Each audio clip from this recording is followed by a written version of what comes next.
Madam, आपण पहिल्यांदाच राजकारणात आलेला असताना देखील लोकांचे कोणत्या मुद्द्यावर आपल्याला प्रचंड चांगला प्रतिसाद द्यायला सुरुवात केली आहे? हे खरं आहे की आम्ही प्रथम राजकारणामध्ये आलेलो आहोत. पण ह्याच्यापूर्वी आम्ही 35 वर्षापासून सामाजिक कार्य करत आहोत. डॉक्टर दीपक सोमवंशी हे पण डॉक्टर आहेत आणि मी सुद्धा डोळ्याचे डॉक्टर आहेत. तर आम्ही गेल्या 35 वर्षापासून निडेबन आणि आजूबाजूच्या लोकांची सामाजिक आम्हाला जाण आहे त्याची. आणि डॉक्टर साहेब तर खुद्द निडेबनचे आहे, त्यामुळे त्यांना त्या गरिबीची, त्या परिस्थितीची जाण आहे, संवेदनशील आहेत ते.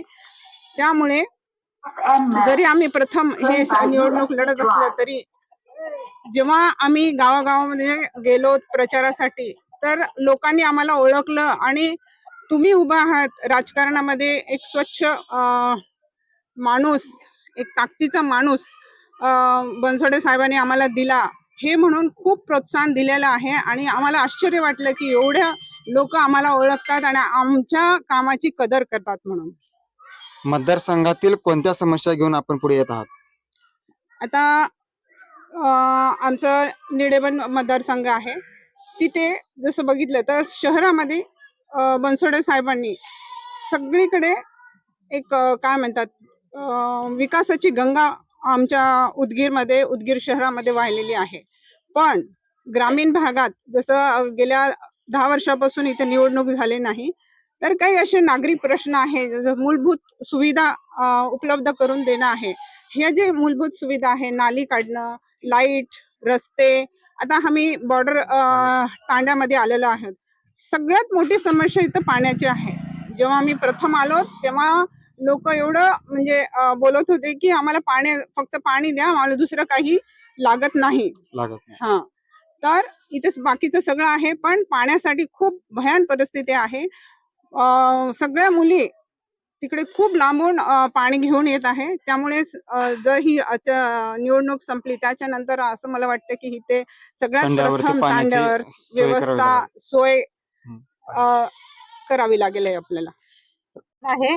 कारण प्रकाश राठोड यांनी समाजासाठी प्रत्येक गावागावामध्ये कुठलाही म्हणजे नेतृत्व नसताना, कुठलंही पद नसताना त्यांनी प्रत्येक गावामध्ये विकासाची कामं केलेली आहेत. त्यामुळे त्यांना उत्स्फूर्तपणे प्रत्येक गावातून प्रतिसाद आहे. राजकारणामध्ये मॅडम, अभितज्ञ असताना देखील आपण राष्ट्रवादी काँग्रेस पार्टीचा निवडली. राष्ट्रवादी काँग्रेस पार्टी डॉक्टर दीपक सोमवंशी यांनी निवडली, कारण आपल्या जिल्ह्याचे आमदार बनसोडे साहेब यांनी जेव्हा निवडून आलेत, त्यांनी 10-15 वर्षाचा बॅकलॉग भरून काढलेला आहे.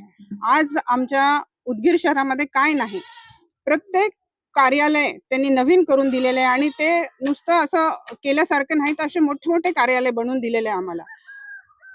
उदगीरला येणारा असं रस्त्याचं जाळं त्यांनी तयार केलेलं आहे. म्हणजे खूप कामं त्यांनी केलेलं आहे. हे जेव्हा आमच्या लक्षात आलं, तेव्हा जर त्यांच्या नेतृत्वाखाली आम्ही जर काम केलं, तर हे आम्ही सगळी जी नागरी सुविधा आहे, आताच मॅडमनी जसं सांगितलंय की रस्त्याचं कामं, लाईटचे कामं, पाणी देणं, नाल्या काढणं किंवा शौचालय, हे सगळं कामं आम्हाला व्यवस्थितपणे त्यांच्या नेतृत्वाखाली करता येईल. आपण किती मताधिक्य अपेक्षित ठेवतो? जेव्हा आम्ही आता इतक्या 7-8 दिवसापासून फिरतो आणि जेव्हा लोकांचा प्रतिसाद बघितला, तेव्हा असं लक्षात येतं की आम्ही उदगीर मतदारसंघातून निडेबन जिल्हा पंचायत सर्कल आणि श्रोगणातून किती आपण मताधिक्य अपेक्षित ठेवतात? म्हणजे सगळ्यात जास्त मताधिक्य आमचंच येणार आहे असं आम्हाला वाटतंय. कारण आमचा उमेदवार खूप दमदार, समजदार आणि ताकदीचा आहे, ज्याला की समाजाची जाण आहे आणि त्यांनी इतके वर्ष काम केलेलं आहे. त्यामुळे आम्ही सगळ्यात जास्त मताधिक्याने इथे निवडून येणार आहोत. आपण फिरत असताना, वैद्यकीय क्षेत्राच्या काम करत असताना तुम्हाला त्याची पोचपावती ह्या ठिकाणी भेटून जाईल? हो, रोजच आम्हाला त्याची पोचपावती मिळत आहे. आणि मतदानाच्या स्वरूपात सुद्धा आम्हाला मिळणार आहे ह्याची आम्हाला खात्री आहे. थँक्यू.